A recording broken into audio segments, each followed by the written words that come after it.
afternoon, my students. That's me, د.هاني الحسني, and that's our extensive and intensive course, Grammar 3. You know that we have passed a lot of ideas and topics, and today we still in noun clauses. We reach section 6 in this chapter, and this chapter has a lot of ideas, and here we reach an idea that called quoted speech. And you know, like quoted speech in the same time that called reported, or it's called direct speech. So in English we have direct and indirect. Coded speech, it belongs to direct speech. If you want to search for the same topic or idea, you can go and check out what do we mean by direct speech. And I think all of you still remember that quotation marks is a reference for direct speech or indirect speech. It depends on the context and the structure of the sentence. We need to understand the points that is listed down with quoting one sentence, quoting more than one sentence, and quoting question or exclamation. And here you can see or notice how the quotation marks, commas, and full stop are made. You have to make sure how to think deeply before you write any quoted or quotation in any sentence. Let's check A, B, C, quoting one sentence. If you read A, she said, my brother is a student. So she said, after this there is a comma. After comma we have quotation mark. After the quotation mark we capitalize the first word in quotation mark. So what you need to understand, if I bring to you true or false and I rechange the punctuation marks, you have to be aware of the rules. We say that in quotation or quoted sentence we need to put she said. After it we have comma, after it quotation, we open the quotation, we put the first letter in the quotation is capitalized or capital letter, you have here M, and then we put full stop. After the full stop we can close the quotation mark. So the rules is clear. You put the word that belong to direct speech, and that's how it looks like. Another style, my brother is a student, we started with quotation sentence or quotation mark or quotation the quotation mark, and then we, before we close the quotation mark, we put comma inside the quotation, and then we mention she said. So you can recognize that part, the quotation here and the quotation here, how we put it after said and how we put it here inside the quotation. After this we put she said. So a lot of students will commit mistakes in that part. If they started with quotation, they wouldn't know that they have to put the comma or put comma and then close the quotation mark without make the quotation then put the comma. That's how we need to be careful about writing the quotation. So use a comma at the end of quoted sentence when it preceded she said. And see, my brother she said, my brother she said is a student, and you can recognize here there is a division in the sentence. Why? Because the same sentence we divided it in between, so here we cannot capitalize she said. She it's in the mid, and we couldn't capitalize the first letter of she, S. That's why we can recognize it, my brother, and then comma, and we put the quotation mark as what you can see, like the quotation mark, it's as a closing one, and here as opening one. So that's how we put the quotation. It's very complicated in C because you need to make sure how to put she said in between my brother, comma, and then we put the closing quotation mark, she said, comma, and then we put the opening quotation mark, and finally we can see how the quotation mark for the total, like for we have the real quotation mark here. So I think for you can usually use A or B for the style of writing. B, I mean, here we have section or the next section, quoting more than one sentence. So if you look at D, my brother is a student, he is attending a university, she said. If you look here, it looks like we have two sentences. The first one, my brother is a student. The second one, he is attending a university. And for that part, they put the quotation mark for both sentences within one part of quotation mark. It means it started with my and ended in the university. But here, after university, we have comma and then closing quotation mark, and then she said. And here there are no quotation mark after the first sentence, so we need to wait until the full two sentences ended, and then we can add the direct speech, she said. My brother, if you look at A, my brother is a student, she said he is attending a university, and here we have two quotation mark in each sentence, so we put two quoted sentences and we put two quotation marks. It is still the same, nothing wrong with it. Number or the last section, we have quoting question or exclamation mark. So she asks, when will you be here? And you can see the question mark is inside the quotation mark, so don't commit a mistake by put the quotation or the question mark out of quotation mark. So always the question mark is existed inside, and the quotation mark is like an umbrella. That's what happened in F. The question mark is inside the closing quotation mark since it's part of the quotation. And G, when will you be here? You can see like the second sentence we didn't put comma because there is a question, and just we move it with she asked. No need to put comma for the questions. So we used to know that within quotation mark, after it we can follow it by comma, then we can say she said or she asked. But here, no, with the question mark. In H, she said watch out. So here in the exclamation mark, you can see also the exclamation should be inside the quotation. And that's the big deal or a big matter for understanding the quotation for direct speech. My brother is a student, said Anna, said Anna. So here we started with said.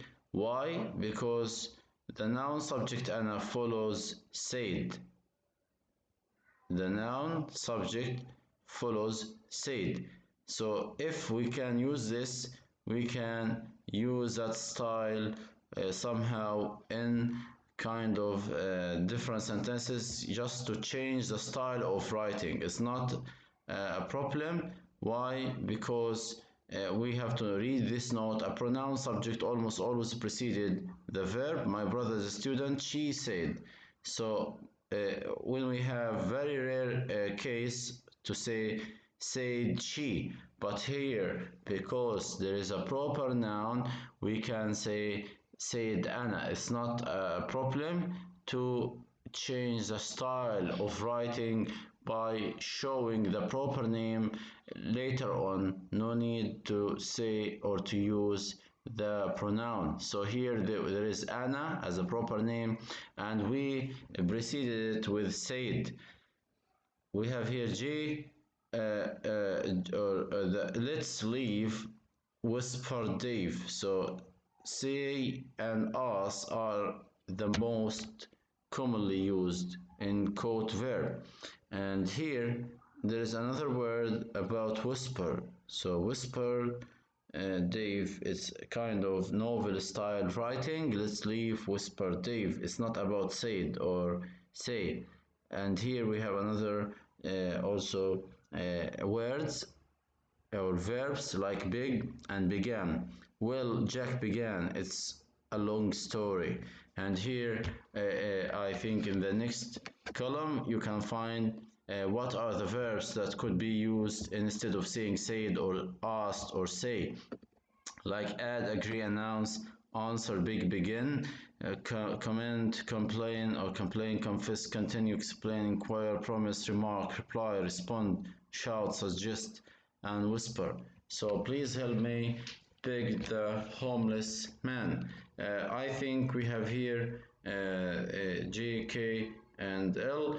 Well, Jack began. It's a long story. What we can understand from that part is you can use different words instead of just depending on recognizing the direct speech with said or asked. Here at the end we can recognize something quoted speech in the same book or the different book direct speech, but reported speech it can be called the indirect speech. Later we will have it here, and it's another comments. They say quotation mark can be called also inverted commas. In such books the inverted commas, it looks like the quotation mark. So in other books they say there is also no need for double marks. Some books they just mention it or indicate it as a single mark. There is no problem as is still or is still a quotation mark. No problem with it. Now the next section, reported speech. As we said, reported speech is about indirect speech. So indirect speech here we need to understand also how we can introduce the sentences, and in indirect speech you need to understand that we didn't use the quotation marks. So the difference between direct speech and indirect speech, that direct speech it depends on using the punctuation mark that already been seen with quotation marks or inverted commas, but the indirect speech, which called reported speech, we didn't use any quotation mark. That's how we can differentiate between both of them in case of writing and in case of maybe when you hear an audio or a long conversation, you can expect how you can write it down or do the transcription for any speaking or any kind of speech. Let's say here A, we have the word is round. She said that the word is round. So the word is round. You can look at it, it's like quoted one, and you want to transfer it to make it reported. She said that the word is round. So the first part, we put that as an optional. We can say she said the word is round. No need to put that in all of our speech or our speaking or conversation. B, I work at night, and he says he works at night. He says, he has said, he will say that he works at night. So we have three options based on the present or present perfect and future. The noun verb or the verb in the noun clause doesn't change. The noun or the verb in the noun clause, we have here noun clause, he works, he works, he works. It is still the same without any changing. Then to continue again, we said there is a verb in the noun clause. We say that the part after or following says, said, and will say, it called a noun clause, like here that, said that. After that part, the function, we define it or distinguish it as noun clause, and we said we couldn't change the noun clause verb. It won't change. See, I work at night, I am working, I worked, I have worked, I had worked. So all of this is quoted, but when we change it to indirect speech, we will transfer it to the past. Like he said he worked at night, he said he was working, he said he worked or he had worked, he said he had worked. So we changed all of them except the last one, because it's past perfect and the past perfect will be the same. So here we are reporting verb, and we change the verb into the past form. Why? Because like we put in the reported speech he said he worked at night. So here we use he says he works. So we kept it the same. We didn't use it in the present, but here when we change it to the simple past, we have to change the verb. That's how we do the reporting. H, immediate reporting. What did the teacher just say? I didn't hear him. He said he wants us to read chapter 6. So he said he wants us to read chapter 6. Here, if a speaker is reporting something immediately, we cannot change the verb, because no change is made in the noun clause verb. That's how we need to think about noun clause, and how we need to think about the clause in the normal condition. We said if it is immediate, like you read the context here, what did the teacher just say? And for that part, we can recognize that you ask about something currently happen, or now, or by now, at the moment existed. I didn't hear him. He said he wants to read chapter 6. So the context here show you that it's kind of immediate. And later reporting, you can change it to make it in the past. So immediate reporting, we keep based on the context, we keep the verb in the simple or present simple. We didn't change or no change for the verb. We keep it for noun clause without changing. But if we realize that we can find it's already late, I didn't go to class yesterday. Did Mr. Jones give any assignments? Yes, he said he wanted us. So in that case, we understand, or we understood, that yesterday it referred to something quite late, and because of this we have to put the verb into the sentence or in noun clause in the past. We couldn't keep it without any change. Leave, she told me to leave. So leave, only one word, but it looks like order, and here we can say she told me to leave. And till, instead of say as reporting verb, we cannot say she said me to leave. You have to understand that till, it has to be or say she said to me. You have to say she told me. It's not she said to me. So we prefer to use told. Why? Because you directly use it for the imperative sentence. Tell is used instead of say for reporting verb. She told me to leave. She told me to leave. So tell immediately followed by a pronoun, but say it needs infinitive too. She said to me. She said to me. That's how we can understand that last part.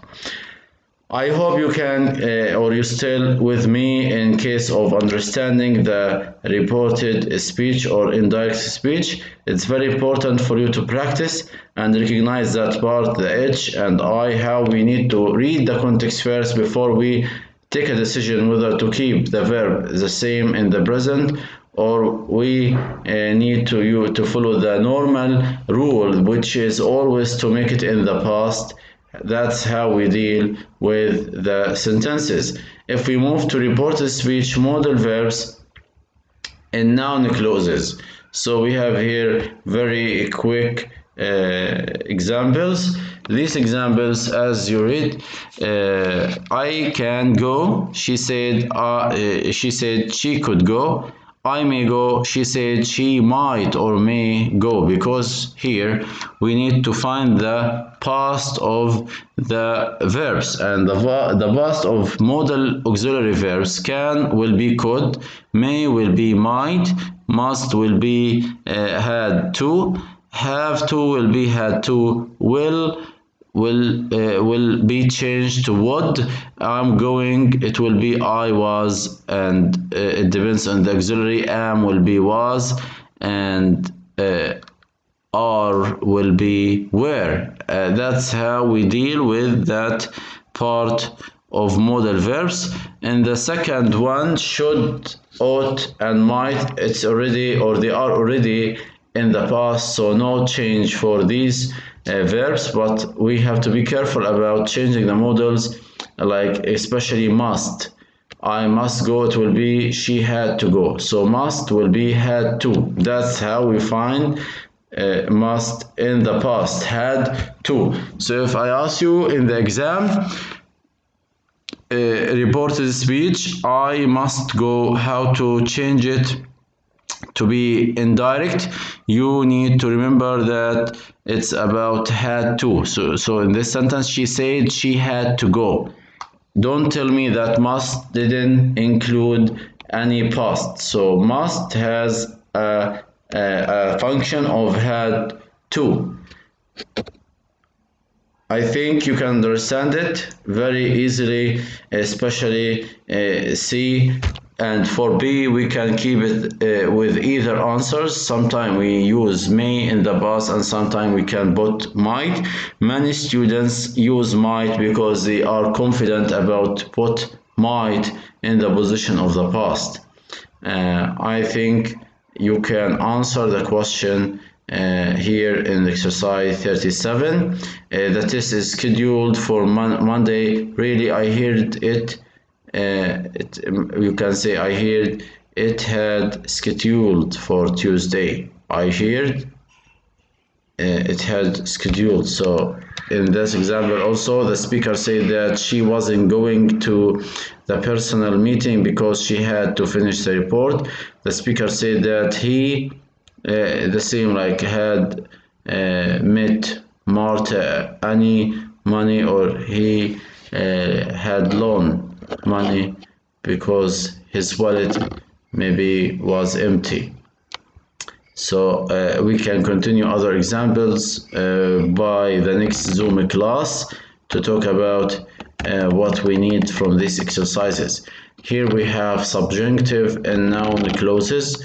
If you check out the subjunctive, that's the most, I think, difficult part for today's class. Why?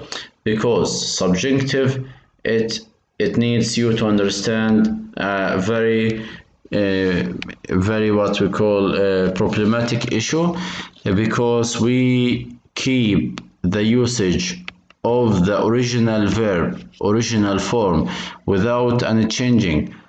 So in subjunctive, there's a structure to use subjunctive, when we use the subjunctive here to stress importance or urgency. If we write kind of novel or kind of scene, or we need to write something very urgent, we need to understand what is the function of subjunctive. And here we need to understand quickly that it's stress importance or urgency. So something immediate or something significant, we can use a structure of subjunctive. How? Let's look at B. It's very common and clear, and it's showing as example. I insisted that he pay me the money. We as students or as listeners, we understand that pay shouldn't be like this. It could be paid or it could be pays, either in past simple or present simple. But here, because subjunctive usage, it is in simple form. It doesn't have present, past, or future, and it's neither singular nor plural. You keep it in original form without thinking about past or present or future or even any kind of structure. It will be the same, and the subjunctive here use in that clauses with the verb and expression listed at the bottom. So be will be instead of using we, and pay instead of using paid or pays, whatever. So negative, not, and simple form, passive simple form of be plus past participle. If you look at the example, the following one, I recommended that she not go. She not go. So we didn't mention here the auxiliary verb is or are or am. So in our mentality, we will say she wasn't or she isn't, is not go, or she isn't going to. So that's how we understand something about it. I told you it's not common to use this structure, but what is common is to use that structure. I suggested that she should see a doctor. I suggested that she should see a doctor. That's what we could hear, and that's the common verbs. Down, we need to read the note. This note is very important for you as a student.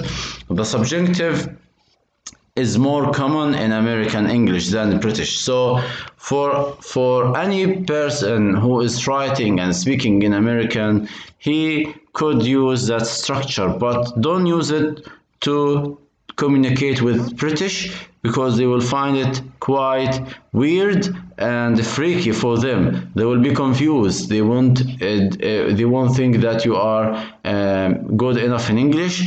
Why? Because they have the style of saying should, and here there is a sentence that belongs to British style. I recommended that she should see a doctor. It's very common, and no one will ask you what's going on. But here, if I say the teacher insists that we should be on time, it's what we call, it's very normal. We should be on time. There is nothing to change here. Should be. That's very common, nothing, no problem with this sentence. But the common verbs, before we finish that the video, common verbs and expressions followed by subjunctive. So as we say, if you find out the sentence is belong to something urgent or immediate or very significant, you can start the sentence by including or involving these verbs in the sentence, like advise that, ask that, demand that, I insisted that, I proposed that, I recommended that, requested that, I suggested that, or it is essential that, it is imperative, it is important that, it is critical that, it is vital that. And that's how we continue. I recommended that she not go. It is important that they be told the truth. They be told the truth. So in normal condition we say they are telling the truth, or they would tell the truth, or they were told the truth. So I can see how they put be instead of using is, am, are, or was, or were. And that's what we call subjunctive in noun clauses. Noun clauses is a very important idea and topic for your book. But before we move to another chapter 13, adjective clause, we have to understand carefully again what is subjective or subjunctive.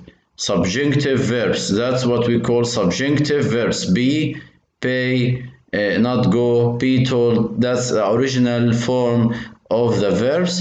There is an exercise here down. You could look at it like we need to complete the sentence with the correct form.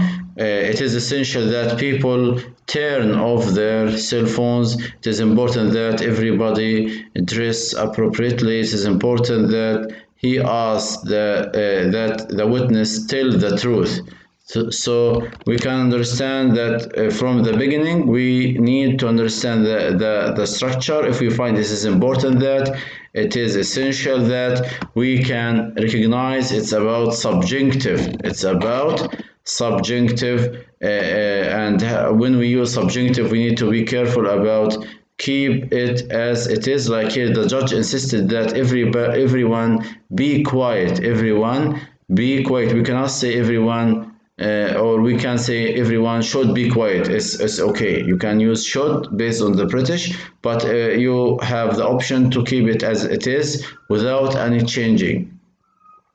So at the end of the video, we need to thank you for listening. Please revise again subjunctive verb in page 264. Revise again the reported speech in page 262, and revise the the quoted and direct speech in page 260. I will be there for Zoom very soon, and I wish that you have all the energy to ask me whatever you like. Thank you very much for listening again, and see you next week inshallah.